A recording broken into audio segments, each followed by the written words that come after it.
Solar cycle 25 has broken the current sunspot record that was set with solar cycle 24. So we are in new territory in regards to this solar cycle, and we are not even close to our solar maximum yet. That is potentially, there are some people saying that it may peak at the end of 2023, but it looks more likely that it's going to be 2025 that we reach solar cycle 25 peak. And that maximum is kind of a broad peak that lasts typically a year and a half, 2 years. So we're looking at the end of 2024 all the way to 2026 as being a period of significant solar activity. So we are going to talk about this recent trend, look at that data, historical data for the sun and what a solar cycle is. But then we're also going to talk about the possibility of blackouts, mega flares, Carrington events, and we'll do a bit of a dive into the Earth's geomagnetic field and whether there is a pole flip that is currently underway. Maybe it's a complete magnetic flip of the pole, just an excursion, or is this something that is much more benign? So we're going to go into all that with this video, talk about some of these dynamics, and really dive into quite a bit here. And at the very end, we'll go into recent Schumann resonances activity and what you can expect during quiet times, because there's been a lot of just bad information coming out on the Schumann resonances from a variety of channels. I hope I can clear some of that up. But to start, we go to the solar cycle data, which is here with our solar cycle progression. And I just have to do this really quick to get my mouse back. Here we have our solar cycle. So solar cycle 24 is right here. And I think I can add the well, the numbers, the actual number, the labels don't matter too much. Oh, here we go. There you go. Solar cycle 24 is right there. It started at the end of 2008. So December 2008 is when they officially, said solar cycle 24 started. This is like a consensus opinion by a panel of scientists and such. And then it officially, quote unquote, ended with December 2019. So that then marks the start of solar cycle 25. And this is the sun undergoing a magnetic flip, which it does approximately every 11 years. And it seems that the shorter that flip is, the more intense the solar cycle is, and then the longer it takes for the sun to undergo a magnetic reversal, then the weaker the solar cycle is. So you see that this was actually a very long solar cycle in comparison to some of the others, and it reached a maximum sunspot value for February, it looks like. That was the highest value reached of 146.1. But we just hit in June 2023, so last month, a monthly value of 163.4. So that now is above the highest value recorded for solar cycle 25. So this is new territory, at least for the past 21 years. So we've had some very strong geomagnetic storms in March and April that were the strongest in about, 6 or 8 years? 6 years, I think. Now we're reaching sunspot values that we haven't seen in 21 years. So for some of you watching this, perhaps you're 21 years or younger, this is completely new. For me, I was born in the early 90s, and so this is kind of like the values that I was born in. A lot of you are quite a bit older, and so you maybe have experienced solar activity way back here, which is where we saw our most recent very strong solar cycle, number 19, with values going all the way up to about 300. But then we've been on this decline since. So solar cycle 25, as you can look at here, seems to be the first cycle that's kind of bucking this trend. Now, whether we'll be stronger than solar cycle 23 remains to be seen. Values went all the way up to 250 there, as you can see. But as you can see, we're still quite early into this. There's still, look at all this time that the peak encompasses there. It's quite a few years. Solar cycle 24 has this broad kind of middle, the bell curve section, and we're still on this slope. Maybe we're just now starting to hit the middle of solar cycle 25, the early middle. So we zoom back in here. This red line represents the NASA like consensus prediction from 2019, 2020, and that is quite a bit off. And they made that prediction based on the magnetic field strength at the poles of the sun at the end of solar cycle 24. And that was accurate when they did that measurement for the end of solar cycle 24. That was accurate for predicting 24, but it's been inaccurate for 25 thus far. And you can see here in 2022, these values here, in the low, just below 100 or so, some of them, it's kind of oscillating. We had this oscillation with the sunspots, as you see there. Those values were pretty much in line with a lot of solar cycle 24, as you can see there. I mean, solar cycle 24 was up in the hundreds, but a lot of that middle kind of zone, that solar maximum, was actually below 100, especially like the exact middle of it, which is odd. And we saw that last year. So now we're really in new territory. If we zoom out again a little bit, you can see kind of the slope of this.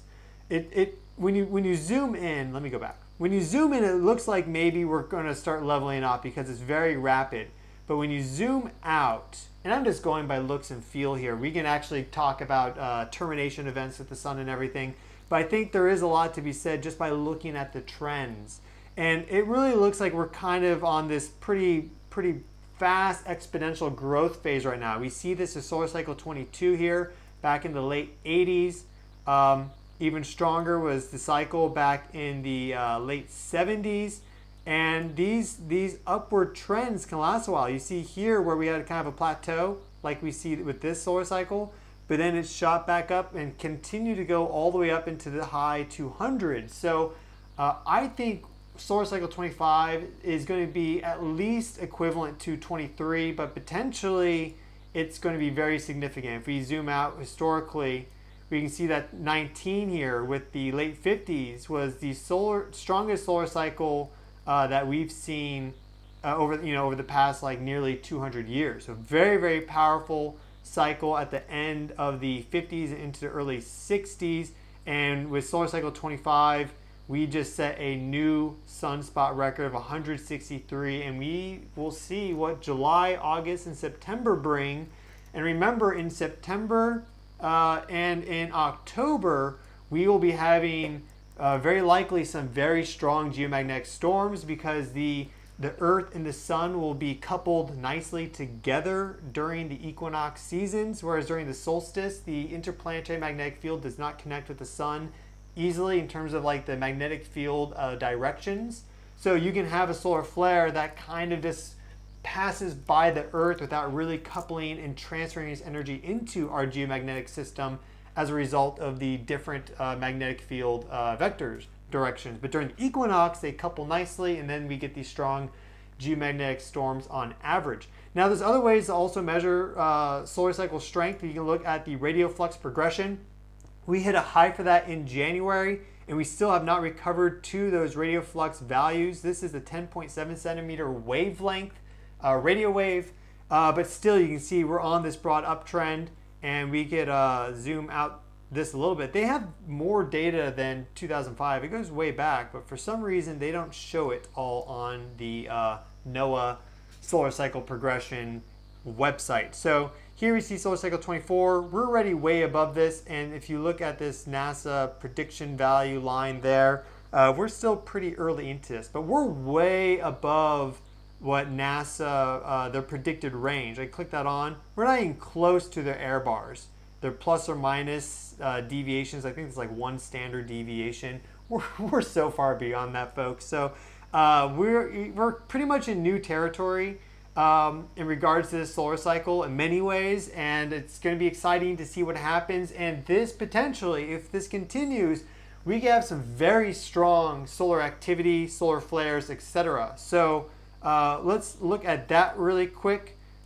This is our sun, and here we have solar winds streaming out. These are like solar flares, filaments, coronal mass ejections. This is a graphical representation. Here is Earth's magnetic field.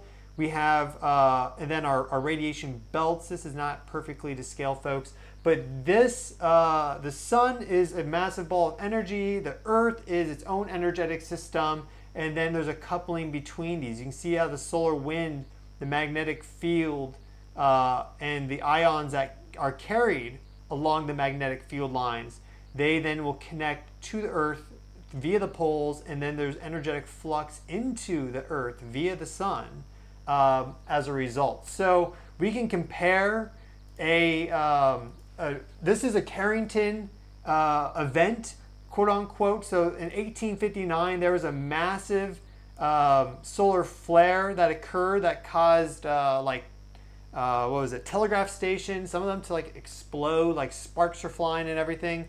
And so they modeled what a Carrington event looks like. Very, very powerful solar flare. And you can see how it just strips the magnetic field. You have this normal, strong magnetic field. Here's all these field lines there. These are imaginary, by the way, but we can model the vectors and the directions of magnetic field. But it's not like there's an actual magnetic field line. They're everywhere all the time. But you can see how it just really pushes that magnetic field dramatically, and you just have a little bit of protection there and very strong energetic coupling to the poles. Now this right here we're going to look at is a notable coronal mass ejection impact on Earth's magnetosphere.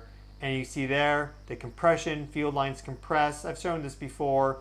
Quite a bit different than the quote-unquote Carrington event. And people use the word Carrington event to mean a lot of things, but I'm using it strictly in terms of the 1859 solar flare impact. We didn't have the observation data that we have now, but we were able to reconstruct it fairly well, but still take this with a grain of salt. But we did see a quote-unquote Carrington event just recently. We can look at it here, and I can loop this, and let's go back.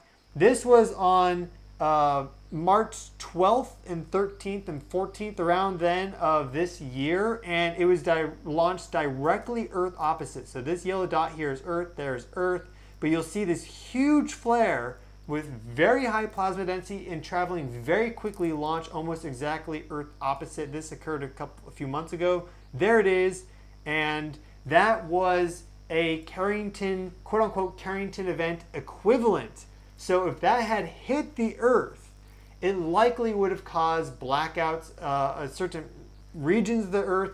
It may have caused mass blackouts. We don't know. We haven't been hit with a super significant solar flare, coronal mass ejection, like quote-unquote Carrington event for a long time now.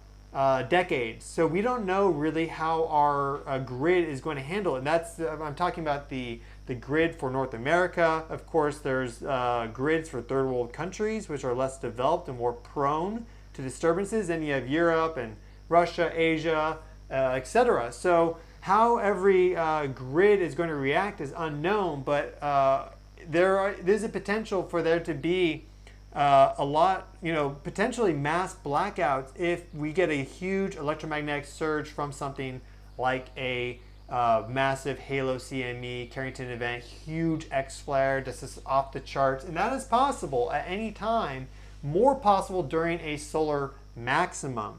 So if we have more decentralized grids that are more modern, that's going to be less likely. But some of our grids, like in North America, for example, are pretty ancient and don't have the best redundancies. So let's hope that everything stays fine and normal, but we don't know. We just really don't know. Now, I want to talk about the magnetic pole flip, because there's a lot of talk about that. And if we go to, I had some nice graphics up on it, and maybe I'll be able to pull those back up. I want to talk about the magnetic pole flip, and we have a research paper that we'll go into here that has some of these nice graphics, but they recently crossed to some people, an important part of the globe, important longitude, like the 40-degree mark or something like that. I'm not following that too closely because I'm spending my time reading the research papers on the Earth's magnetic field and excursions and past reversals and things of that nature. So people think that we're in for a geomagnetic reversal.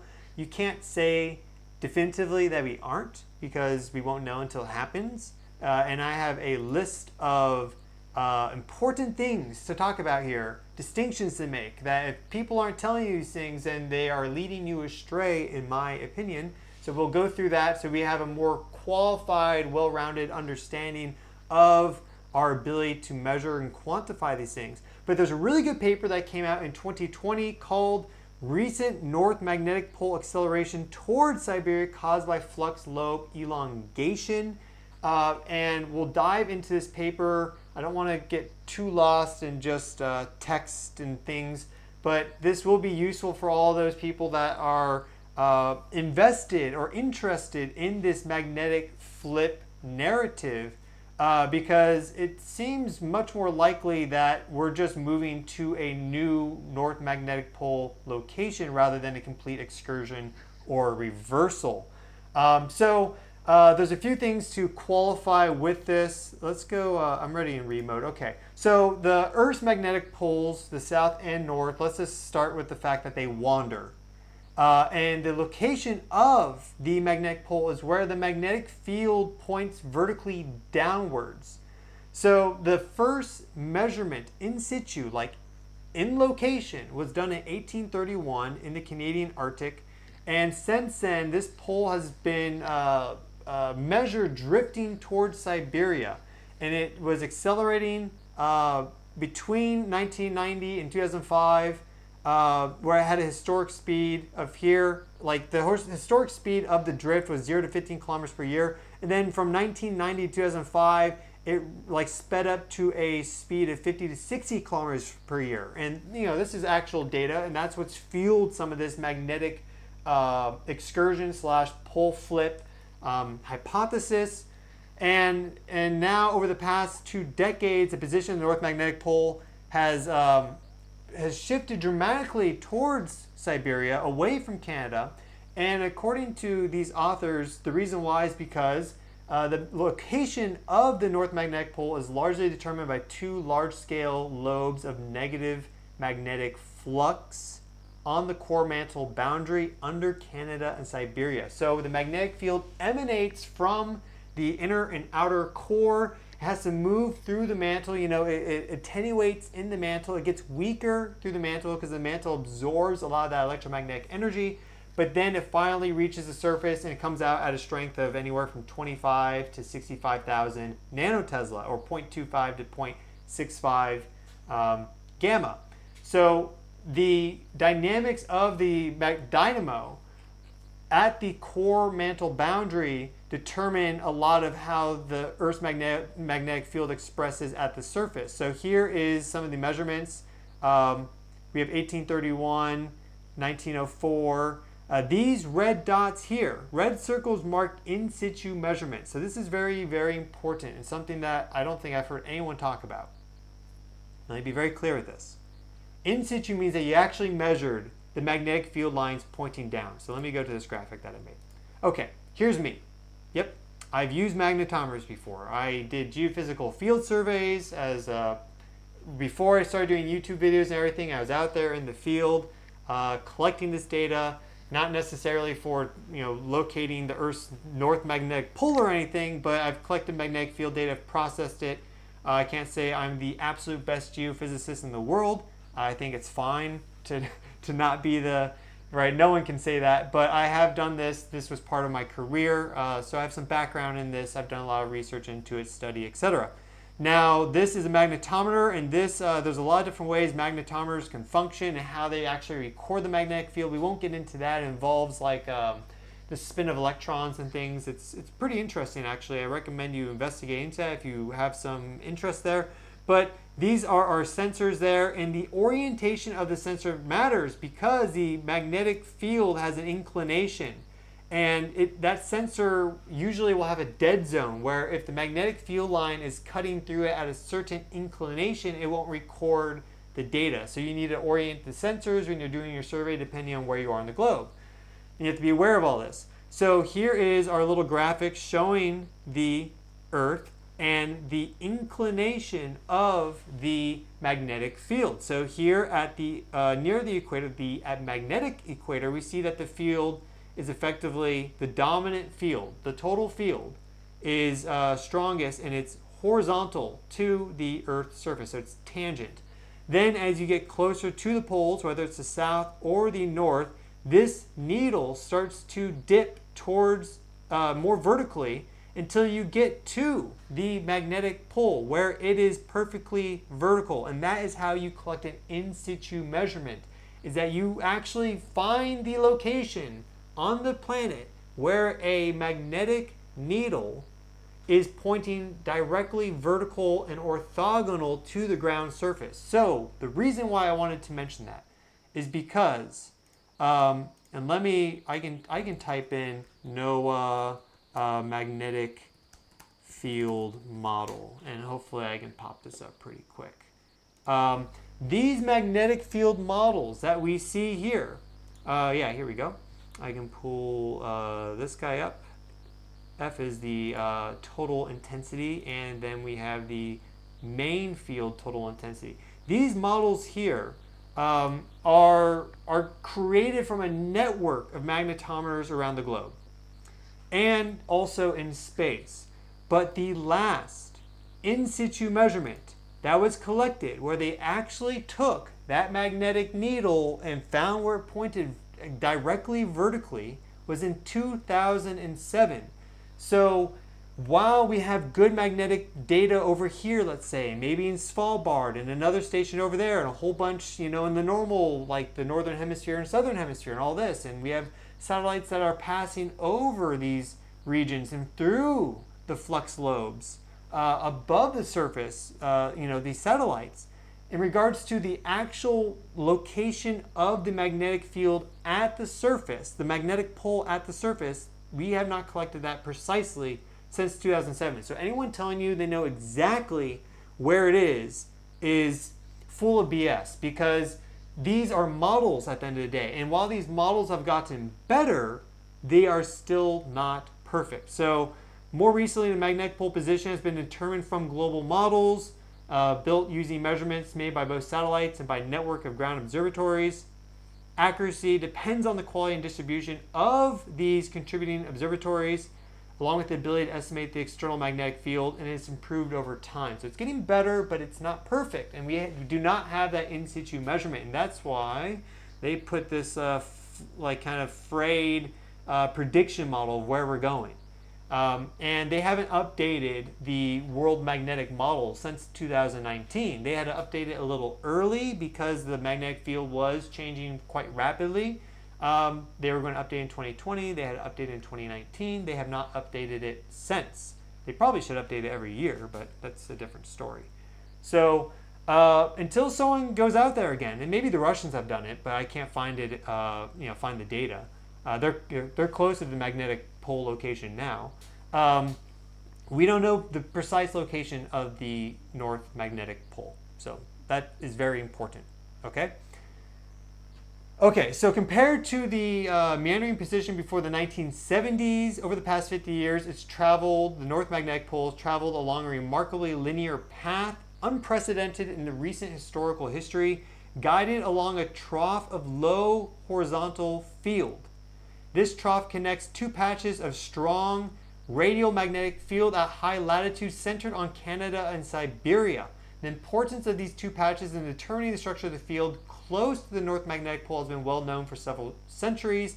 Let's look at those two patches. So we go back here and we go to our total intensity magnetic field map, and we see patch 1 and patch 2. These are the highest values measured in nanotesla. So we see here 60,000 nanotesla, 55,000 nanotesla, 50,000 nanotesla. And we see Canada has, if you know how to read a map, right? You kind of know how to read contour lines. Here we see that this is the local high for Northern Hemisphere, North America continent. And then we have the local high for Eurasia, and we have two flux lobes. That's what these are called, flux lobes for the Northern Hemisphere, whereas Antarctica really just has one right here. It kind of has the second one. This is actually a low. Sorry, yeah. This is a low see 25,000 nanotesla. It only has one flux lobe for the southern hemisphere, but in the northern hemisphere we have two. So you can see this is that low, that trough that the magnetic field can move between very easily because there's very little gradient separating these. So what this paper looked at, not that one, this one, is they looked at this trough and they modeled it over time. And is this the, there's one section where it shows up really nicely. Yeah, here it is. So you can see how a change at the core mantle boundary, and I'm going to go into some distinctions specifically with this, some important things to be aware of, and just keep in your mind. They did some modeling. They showed that there was an increase in the magnetic intensity near Alaska, which pulled strength away from the Canadian flux lobe. As you can see, that it grew and grew, and as a result, the magnetic pole location moved. So this is like 1970, 1999, and like 2017 right here. So you can see that this flux intensity increased over Alaska, shifting the pole away from Canada over towards Siberia, and the more general alteration in the global gyre structure beneath North America caused flux lobe elongation. That Canadian flow elongated, according to these authors, and we have the data for that over the past 50 years. You know, high quality magnetic field data, much better than what we collected in like the 1800s with, you know, just a simple magnetic needle.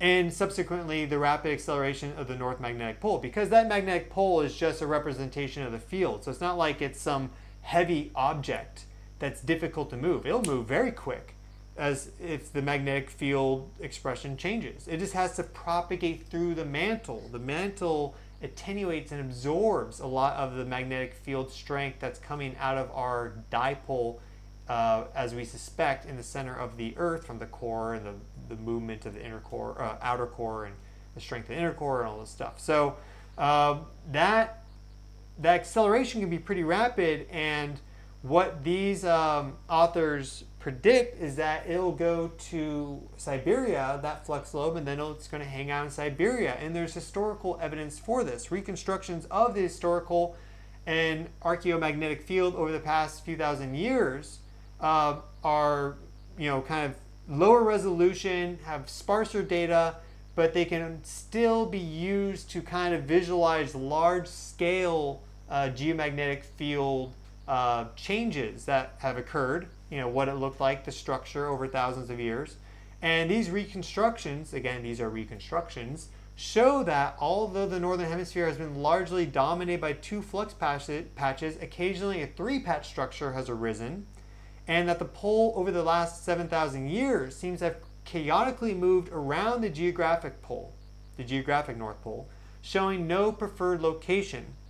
Analogs of the recent acceleration that we're seeing now, which people take as evidence for perhaps an excursion or a pole flip, which we cannot rule out, by the way. That'd be a disservice to completely rule it out as well. I just don't think it's the most likely outcome, me. Analogs of the recent acceleration may have occurred at 4500 BC and 1300 BC, when the speed reached about 3 to 4 times the average seen in these reconstructions. So for now, a conclusive answer to the future location of the North Magnetic Pole has to await more detailed monitoring of the geomagnetic field from the surface in the space. And that is just common sense. So yeah, you know, it's important to be very, very mindful of what specifically we're saying and things of that nature. So I'm going to go to the chat really quick because I also have this important distinctions that I want to make here, and then we'll get back to some data in the Schumann resonances. Nobody's right if everybody's wrong. Nobody knows, well, I'm not going to say the phrase. Okay, so as we go back in time, our data quality becomes lower and lower in resolution. I think we can all agree on that. Thus, how can we be honest in making any definitive statement that the Earth's magnetic field is flipping if it hasn't even performed an excursion beyond its normal flux trough between Canada and Siberia? I would say you can only really start to say, hey, we got a magnetic excursion happening underway if it moves out of that dominant flux patch in Siberia or in Canada. So 2 ways to determine the exact expression of the magnetic poles at the surface. We went into this a little bit. You use a magnetometer to record that exact 90-degree inclination. Again, that last measurement was taken in 2017, and it's difficult to do that because now it's in rough waters in the Arctic Ocean on a highly magnetic ship. So yeah, there's a lot of factors. Or you can use a global network of magnetometers, land-based and in space, to make these observations, but that then requires a model. You interpolate in between these data points, and of course, the interpolations that get closer and closer to the North Magnetic Pole are going to become less and less accurate because it's always at the furthest distance between points that the accuracy is the lowest. So until you get those monitoring stations close to the magnetic pole, which now it is getting closer because there's obviously monitoring stations all throughout Siberia that the Russians maintain, and perhaps other countries as well in cooperation, then it's going to get more accurate via these models. They're not without error. There's a whole bunch of competing models, and they've only been developed in a serious capacity since the computer era. They require frequent updating. And this is what scientists and people have been using to determine the movement of the magnetic North Pole since the last direct observation. So that is very important. I've never heard anyone talk about that, in the YouTube field, whatever. So let's keep that in mind. 2007, folks, is the last in situ measurement. Okay, so if our models of the current geomagnetic field right now are not without error, you can imagine how models of the Earth's past geomagnetic field derive from paleomagnetic sources, like certain sedimentary cores, volcanic samples, pottery sherds, all of which have their own source of confounding variables like dating accuracy, accurate quantification of magnetic field direction in the field, which then you transport back to the lab, super accurate orientation data, recorded in the field under tough conditions, human error, maybe Billy scribbled something wrong in his notebook, further complicate the matter and make these models, which are models, not accurate reality or truth, even less precise and lower resolutions than the models we can create of the Earth's current geomagnetic field. Okay, yeah, a lot of confounding variables, folks. Our ability to model the most likely geodynamo of the outer liquid core, again, that's something that we can't even say definitively. That's our best understanding. We use models to recreate the Earth's magnetic field, and it seems to be a geodynamo that does it the best, but 100 years we might find out it's actually a completely different mechanism that sustains the Earth's magnetic field. So it's a house of cards, okay? So our ability to model the geodynamo of the outer liquid core is primarily based on geomagnetic data at the surface. The Earth's crust has remnant magnetization itself, which changes dramatically across space, which influence the magnetic flux below the crust. And the mantle is many thousands of kilometers thick, whereas the crust is maybe 65 kilometers or 50 to 100 kilometers thick at maximum, like under the Himalayas, right? The oceanic crust can just be a couple kilometers thick near Gokul Ridge up in the Arctic. Very, very thin there. So the mantle is many thousands of kilometers thick. It's not perfectly homogeneous geologically. It has its own varying geology of its own due to the subduction of crust, hotspots, spreading centers, and this influences its geomagnetism across space and, of course, as it changes across time.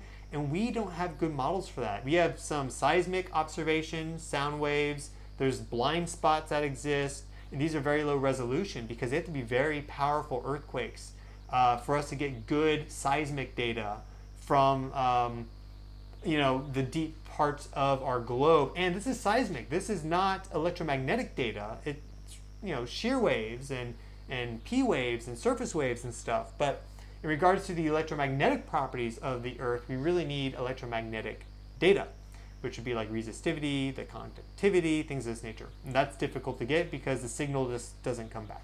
Okay, so while many brilliant geoscientists have been hard at work, thank them, bless them all, and trying to better understand these deep geologic processes, core mantle boundary dynamics, mantle convection, the geodynamo, is it as a result of sustainable natural fusion and fission? Like, we don't know how the geodynamo is generated. The metaphor that we can use is that we're currently like babies trying to learn calculus. And I remember when I was in college and I was studying calculus, if I couldn't fall asleep, I would open up the calculus book and I would start studying and I would be out in like 5 minutes. So what do we suspect causes a geomagnetic reversal? We don't really know. Is it mantle plumes, solar system, energetic dynamics, on and off nuclear fusion and fission in the Earth's core, which is a hypothesis in and of itself. These are all possibilities. One thing, though, that we can take away from this, or some things that we can take away from this, is that the Earth's geomagnetic field has oscillations to it. It has gone through reversals. We see that with paleomagnetic data, especially with the ocean crust. The North Pole currently oscillates back and forth in this flux trough between Canada and Siberia. We have data for that. It seems to do that quite frequently. And then at a much lower frequency, it will have a bigger oscillation, undergo what's known as an excursion. And the last very well confirmed excursion was the Schumann excursion back like 42,000 years ago. There were potentially other excursions that have occurred sooner, but the data availability for those is less, and it's only from certain small parts of the globe that we have this evidence. So you really need a whole bunch of measurements from across the entire globe to really definitively say there is an excursion. And for the Schumann excursion 42,000 years ago, that is the case. So that's the last one that we can really definitively say happened. And then much less frequently, the Earth's magnetic field will actually undergo a complete geomagnetic reversal. So small movements are more common than the larger ones, and just like waves use geomagnetic rhythms, construct and deconstruct together in a way that is incredibly complex, far beyond our current ability to accurately predict and understand. But what we can do a fairly good job at is to understand our current limitations and the current roadblocks we face, and to be humble with our knowledge and understandings of the Earth, physics, and the universe. And I do my best to put all these distinctions there without getting weighed down by them sometimes, because you do want to, let's try our best to understand things. So you can look at this world magnetic model with NOAA. There's a whole bunch of resources on it. You can track its movement over time. I just want to go back to my slides and make sure. Yeah, so let's look at this really quick. Here is another thing that people mention, is that the Earth's magnetic field is weakening, and that as a result, these storms are becoming stronger. And yes, a geomagnetic storm would be stronger now than it would be, let's say, back here, where the total field intensity was higher, up in like the 70,000 nanotesla range, 0.7 gamma. But it's not dropping off so quickly that I think we need to be terribly worried. So this is the change to the Earth's magnetic field from January to June 2014. And you see the nanotesla range there increased by 100 nanotesla in this part of the world, and then decreased over here. In the recent models from NOAA, which I could pull up, I had them pulled up, I don't know what happened to them. They show similar features where the western, this part of the globe, the magnetic field is weakening. Over here it's getting stronger. But we haven't been measuring this for that long. So perhaps there's normally, like the normal variations, the normal secular variations in Earth's magnetic field strength are on that 50, 100, 200 nanotesla range. Is that it's not constantly dropping that. Now this is based on paleomagnetic data from like pottery sherds and stuff, and they do show this general decrease over the past about 3,000 years or so. But look at the magnetic field back during the Neolithic. It was about as strong as it is now. So perhaps we're about to level off. Maybe it's going to start going back up again. We don't know. Here's the data out of Italy. Very, very similar, a little different. This is a different part of the globe. This is the Balkans. This is Italy. And of course, those two right here are located very close together. So they need to do a lot of this data out of Africa and out of South America. And we just don't have enough good scientists doing this. I really hope that we find a lot more young folk, right, getting into this and boots on the ground, collecting this data, doing the work. I've settled on being, I guess, at this current moment in time, more of a science communicator, which is also needed. So this is the geomagnetic field over the past. This right here is over the past 3,000 years. So it's like a snapshot in there. And this is Italy. This is the Balkans. But we're not really in any range that's exceeding normal, you could say. So This all affects our bioelectricity and our health and wellness, and based on the research that I've done and kind of what I believe, our consciousness, our evolution. So we have various energetic factors on our planet. We have our magnetic field, then we have our radiation belts. We have, of course, our sun, which undergoes a magnetic flip so far based on our data every 11 years or so. And then we have energetic layers like the Schumann resonances, which overlap with human brain waves. They overlap with bioelectric rhythms of the autonomic nervous system. Lightning strikes are what create the Schumann resonances, and they also overlap with heart rhythms, heart rate variability rhythms.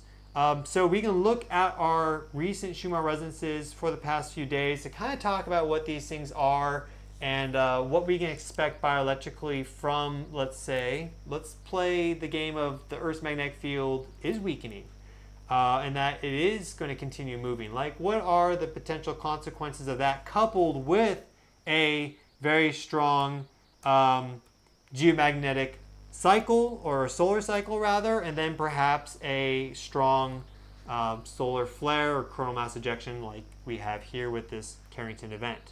So the Schumann resonances are these electromagnetic waves that have frequencies of around 0 to about 50 hertz or so. This spectrogram here is 0 to 40 hertz. Here we have our time at the bottom. This is an hour. Each one of those is an hour. Here is our power legend. So blue is low power, white is high power. You can see the colors in between. And they stand out very nicely because these are stable, energetic, standing waves. So here we have the foundational Schumann resonance at about 7.8 hertz, 14 hertz right here at for mode 2. Mode 3, a higher harmonic. It cycles more frequently, is at 20 hertz, and then 25 or 26 hertz or so for mode 4, and even mode 5 there shows up at about 33. Mode 6 is down here at like 39, but it doesn't show up well on this data out of Tomsk, Russia by the Space Observing System. SOS-RFF.TSU-RU is where you can get that data. But what I want to show here is that this is the past 3 days. It's been nice and quiet. Is that with fair weather conditions prevailing in Tomsk, Russia, where the station is located, and there's been no notable global geomagnetic disturbances, this is a nice representation of the normal activity of the Schumann resonances. This is a nice depiction of the normal activity of the background electromagnetic spectrum from 0 to 40 hertz. That's different than the Schumann resonances. The Schumann resonances are these standing waves. The background electromagnetic field from 0 to 40 hertz is this entire spectrogram. So what we can see is some of the variations that occur diurnally from the incoming solar radiation that occurs as the Earth rotates into view of the sun. So they get stronger, they increase in intensity. Electrons are vibrating a little faster, oscillating a little faster, releasing more photons at Schumann resonance frequencies. That's what we're fundamentally measuring here at the end of the day, is photonic density. But I won't get into the kind of the quantum physics too much. So we can see how these change over time, but these overlap perfectly with human brain waves and also heart rhythms. And there is strong data showing that energetic coupling can occur, energetic and information coupling can occur between the Schumann resonances, the Earth's geomagnetic field oscillations, and the human bioelectric system. So this is out of Tomsk, Russia, and I can pull up that data here. You can see the frequencies, you can see the frequency ranges. They kind of oscillate with these frequency ranges. These colors are just representative of which mode is which. They don't represent anything spiritual, folks. So if you're hearing that, someone's just off their meds. So this just represents mode 4 and its range, its frequency range. This just represents mode 3 and its frequency range. You can see here it's going from 7.57 hertz up to 8.19 in this 3-day stretch. We could go to our amplitude, and it's just actually reset. So we're going to see a black bar on the right side there. This is relative amplitude. You can see that it changes. Very quiet though, because it's all under 10 for mode 1, the strongest mode. Sometimes it goes up to like 50, 60 with like a solar flare event, for example, a geomagnetic disturbance. We have quality factors, which is a different measure. I won't get into it. It's not really necessary for this video. There are other ways, other places that measure the Schumann resonances. You can go to VLF.IT, and they have a whole bunch of observatories. One out of Canada is really nice, in a fairly quiet spot, not that much electromagnetic disturbance there. Here is the magnetic field from 0 to 50 hertz, and they also have a zoom in for 0 to 5, and you can see the Schumann resonances as expressed in the magnetic field component show up nicely. There is mode 1, 2, 3, 4, 5, 6, 7 is kind of weak. It shows up better with the vertical electric field. The electric field is also expresses itself horizontally, but it's more dominant in the vertical. So that's why you measure the vertical electric field. There's mode 1, 2, 3, 4, 5, 6, 7. You can see them nicely there. And you can see mode 1 in the zoom in from 0 to 10 hertz. So this is up to date, and you can check out this data with VLF.IT. Keep in mind, a lot of people will like on YouTube, for example, will talk about the data coming out of Schumann, Italy. They'll talk about these spikes. It gets a lot of views. Good for them, make some money. But if they are not mentioning the fact that a lot of those spikes, like these recent spikes here, like that one and that one, are from thunderstorms that occurred right over Turin, Italy, which is, Cumiana is like a suburb of Turin, Italy. So you have a thunderstorm that passes overhead, yeah, you're going to have a huge burst of electromagnetic activity. And I have a video, my last live stream breaks that down, so you can check that out. We have, let's just look quickly at our radiation belts over the past few days and the forecasts. Here they are. They're fairly charged, so if we do get some notable solar activity, this was when it just recently went down. We had a global geomagnetic burst. I talked about that in the last live stream. But they're fairly charged, as you can see. So, it needs to reload. It's not that important. Then if we do have some sort of a big solar flare that hits and it couples nicely to Earth, we can see some significant geomagnetic storming. Here is cosmic ray activity over the past few decades. This purpose of this video is to talk about what we can expect next. Well, one thing that we can expect next is a reduction in cosmic ray intensity, because as the sun undergoes its magnetic flip, it increases its energy output, and that reduces the amount of cosmic rays that are able to reach the Earth. And that's important because cosmic rays actually seed clouds in the atmosphere. Each cosmic ray is very, very intense in terms of its just its intensity. Like a single electron can have very, very, very high energies in like the mega electron volt range. And that hitting one ion can split it apart and create like a cascade of ion breakups, because then that ion that it hits will be super energized and then break up a whole bunch of ions, and it creates this this particle storm that is able to seed clouds. So you see these changes in Earth's climate and atmosphere and overall atmospheric activity from solar cycles and from larger cycles. So we're on this downswing now. You see solar cycle 24 here, right? That's the peak of solar cycle 24. That's the minimum in between 23 and 24. And this is likely to continue going down further. So we will see changes to our atmospheric patterns as a result. In general, less clouds, less thunderstorms, but there's many other variables that are at play. I think we are going to go up to values around 23, 22, and 21 for this solar cycle, but that's just my hunch, you could say. I mean, I have read quite a bit of research papers on this. I track the data, I look at it all the time, but everyone's basically just playing a guessing game at the end of the day. So yeah, we have a lot in store for us, but in general, with the sun undergoing a magnetic, strong increase in its energetic output, we can expect stronger energetic events here on Earth, stronger geomagnetic storms, stronger burst in the Schumann resonances, and these are more likely to occur around the equinoxes. So expect, as we move through the summer, going towards autumn equinox, spring for those of you in the southern hemisphere, shout out to y'all. Then we can expect probably some pretty strong geomagnetic storms. And they can happen right now. We could have a huge X flare pop up at any moment. FYI, I mean, at any time this can happen.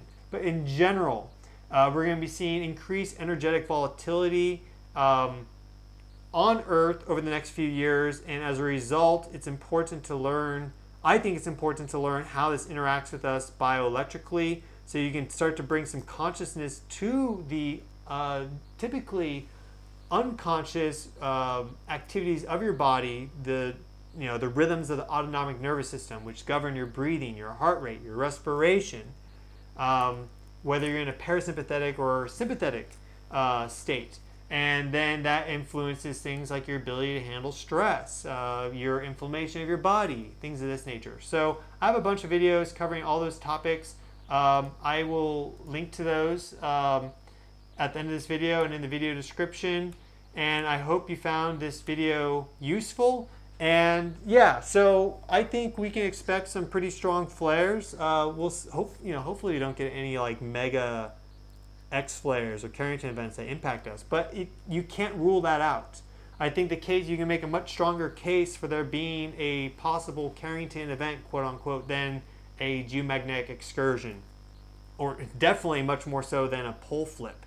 I mean, there's the evidence for that is so limited because we've only been collecting this data for a few decades, really, and our resolution's increasing quickly. But a lot of people are going way out with their interpolations of this.